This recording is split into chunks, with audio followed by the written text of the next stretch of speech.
What's up, guys? This is Showtime's Fight Forum. As you know, this is your boy Showtime Sanders. Thank you guys for watching. Before, make sure you like, subscribe, follow me on social media at Showtime Sanders. You know I'm here to talk sports all day, every day. But this show is specifically for everything fight related. Now, today's conversation is a very dope fight that I'm extremely excited for that's happening this weekend. And that is Terence Bud Crawford fighting Showtime Shawn Porter. That's my cousin from another, I don't really know what rhymes with it, so I can't do it. But yeah, you get it, man. It's in my opinion, Terence Crawford's biggest fight ever. One, because it's his next fight, but also this is by far the biggest name that he has fought. We already know Shawn Porter is battle freaking tested. He's fought the who's in 147. He's literally fought everybody. The only people he haven't fought would be Manny Pacquiao and Floyd Mayweather. Literally outside of that, he's fought everybody. And he's beaten some and he's lost to some. But he's never gotten washed. He's lost barely to pretty much everybody that's beaten him, including Errol Spence, who we all know is top pound for pound. Now, Terence Bud Crawford, we already know a lot of people's pound for pound best fighter in the world. He's not mine. I think I have him either 3 or 4. I actually have Spence over him, but I only have Spence over him due to resume. I just think that Errol Spence has fought tougher competition at the welterweight division. And I just believe, like I said, so I'm going to give him that. And he's been dominant. Outside of the Shawn Porter fight, Errol Spence has beaten up everybody he's fought. And he also beat up, Shawn Porter. He just also took, some punches as well. More punches than we really expected. Now, Terence finally gets an opportunity because people say that people are ducking him. They're scared, this, that, and the third. But we all know Shawn Porter ain't scared. So now he's fighting somebody up to caliber that we can finally say, all right, he might actually be the pound for pound best. Because in my opinion, it's not even a debate anymore as of this year, last year either. Like, Canelo is by far right now the #1 pound for pound. You have Canelo, then you have everybody else right here fighting for #1, fighting for #2. And that's no disrespect to Terence Crawford. I think he's amazing. I think Errol Spence is amazing. I think Tyson Fury is amazing. I think Usyk is amazing. It's just Canelo he's ridiculous. Like, they just dropped news that Canelo is going to fight at cruiserweight to fight the champion out there. And people want to say, oh, he's nitpicking. He's a winnable fight. Bro, for people who don't know, Canelo fights at super middleweight, and he's not a big super middleweight. Every middleweight he's fought has been bigger than him. And that's at 168. Super middleweight is 168. And Canelo's not a big super middleweight. Cruiserweight is 200 pounds. That is 30 more freaking pounds. I don't care if he's nitpicking. That is a tough challenge. And he's fighting a guy that knocks people out. This guy's, I think, 26-2 or something like that with 23 knockouts. This guy's power. And Canelo's saying, I'll fight this dude. And he's clearly tiny. He's way too small to fight this guy. So I don't care. Like, the guy's good enough to be world champion. And this guy also outweighs him by 30 plus pounds. So, yeah, that's ridiculous. I don't even think Canelo naturally weighs 190. Let alone 200 pounds. So he has to bulk up to even get close to 200. So, I mean, he's ridiculous. So, like I said, he's taking chances that other fighters aren't taking. And he's fighting the best in his division. He's clearing it out. So you have to acknowledge that. Terence Crawford hasn't done that yet. He did it at lightweight. He did it at junior welter, but he's not doing it at welterweight. I'm not saying it's his fault. It could be Errol Spence's fault. It could be Manny Pacquiao fight, or whoever the people who were at the top of the time that didn't get the fight done. However, now he has his opportunity to say how good Bud Crawford really is. Now, let's break down Terence Crawford and what makes him so special. One, this guy switches stances. A lot of fighters do not switch stances like that. In MMA, you see it a lot, but boxing, people don't switch stances too much and also don't have a drop-off. This guy will be a lead left, and then he also will be orthodox, and for some odd reason, he still knock you out. He has power on both hands. He's a great body puncher, and when he was at a lower weight, he was more of a counter striker. Now he's more of a killer. More so, I'm gonna stalk you, and then I'm gonna punish you, and then eventually you're not even gonna get out this match with your consciousness. I believe his last 8 or 9 or something like that is like all finishes. I might be exaggerating, I think, but I know at least his last 6 have been all finishes. So I mean, he's dynamite. All right, he has, like I said, power.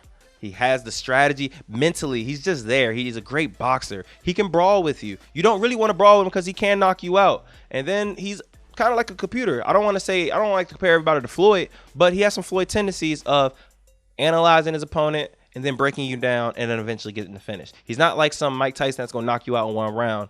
Even though he can knock you out in the first, I'm not saying he can't, but that's not really his go-to. He's more, I'm going to analyze you. I'm going to see what you like to do. Then I'm going to take it away, take it away, take it away. Now you have nothing. Now I get to just do my whole game. That's Terence Crawford. Shawn Porter, he's a very versatile striker. He can brawl. I mean, he will brawl with you, and he will make it ugly. He's very unorthodox. His style is not like everybody else. He don't fight pretty. That's not his style. That's not who he is. He's there to put on exciting fights, but he's there to fight. And that's what makes Shawn Porter such an amazing opponent, because we know he's not going to back down to Bud Crawford. They know each other. They know each other for like 20 years. And Shawn Porter really believes that he can, you know, get the best out of him. I don't necessarily, my personal, I don't really think that Shawn Porter really thinks he can win. I think that he's just like kind of saying these things. I think that he's just trying to test his will to see how good he can be. And if Bud can bring another dog out of him like Errol Spence did. But once again, Shawn Porter, he's not a power puncher. I believe he has, 17 knockouts out of 30 fights. That's not really impressive. For a person that likes to brawl a lot, you know, he doesn't really threaten you too much with power. I've seen him get dropped a couple times. Errol Spence dropped him. Adrian Bronner dropped him. So, you know, not to say that he's like chinny, but you can't hurt him. I've seen Keith Thurman hurt him. Like, I also seen him hurt Keith Thurman. So, yeah, like I said, one thing you're going to know with Shawn Porter is it's going to be an exciting fight. It's going to be action-packed. Now, measurables and all this, I mean, they're both 34. They're starting to move towards outside their prime, especially Bud Crawford, which is hurting because it's like, bro, we need to see you in these Errol Spence fights because, I mean, bro, you're about to be 35 soon. Next year, you're 35. So, yeah, now they're going to fight. And, I mean, it's hard for me to really give Shawn Porter a legitimate chance just for the simple fact that he lacks so much power. When you're fighting a person that can knock you out with both hands, a person that can switch stances, a person that analyzes you, and that can box but also can brawl, it's a hard sell. It's a hard fight for him. Shawn Porter, I mean, the thing is, he's tough. He's going to make it. Like, at the end of the day, let's not discredit Shawn Porter. Shawn Porter has beaten Danny Garcia when he was in his prime. He's also beat Ugas, who just beat Manny Pacquiao. He lost to Kell Brooks, but Kell Brooks was in his prime. Like, he was undefeated at that time. He also beat, how am I losing it? He lost to Keith Thurman. He lost to Errol Spence, but he lost to Errol Spence by split decision. We have to remember that. Errol Spence is top 5 pound for pound in pretty much everybody's list, and he went to battle with him. And if he didn't get dropped, who knows? Some people might think he won. So we can't discredit him and say that he doesn't have any chance to win, because he's never gotten washed. Like I said before previously, he's never ever gotten washed. Now, Terence Crawford, once again, you look at his resume, I think his biggest win might be Gamboa. Gamboa was undefeated. I think he was 23-0 at the time. They fought at lightweight, but that's lightweight. Now you got to look at, like, what, welterweight? Amir Khan. You have Kell Brooks, but Kell Brooks is washed. He's very chinny now. People are just knocking him out left and right. Not even say everybody, but people are, like, the elite is just knocking him out, just getting him out the way. Then you also have Amir Khan. We already know he's probably the most chinny dude at welterweight. You just got to hit him one good time. And that was also kind of a weird finish to that anyways, even though he did drop him in round 1. So there's really it's not an amazing resume. Let's just say, like, he's going to sit here and say, oh, well, you know, that's just because that's what y'all think. Y'all haven't been in the ring. That's cool. But we also have, we know boxing. We've seen boxing. We know who's great, who's elite, and who's the best of the best. And unfortunately, you haven't done that yet. Now with Shawn Porter, you're fighting one of the best in the world and somebody who is a tough fight for everybody in that division. You want to show that you're the best in that division? Knock him out. And do something that Errol Spence couldn't do. Don't drop him. Knock him out. And then you're going to have a lot of people talking again. So how do I see this fight going?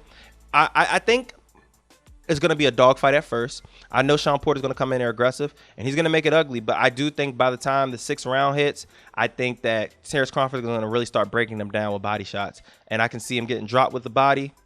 And then eventually, you know, lowering his hands. Boop, crazy melee. And then next thing you know, it's going to be a right hook. And he's going to be down for the count by the 8th round. So I'm going to go to 8th round TKO stoppage by Terence Crawford. And I think he'll move on. Hopefully we can eventually get this Terence Crawford and Errol Spence, because honestly it's getting dated. I think we got about 2 more years, and then one of these dudes is going to be washed. Don't be like this. We need to see another Triple G and Canelo kind of fight where two meteors come together and collide to find out who's the best. The world wants it. Y'all should want it too. PBS and Showtime and all these other people, y'all need to stop bojangling and get this thing together. But as always, thank you guys for watching. Make sure y'all stay blessed. Hit that subscribe button.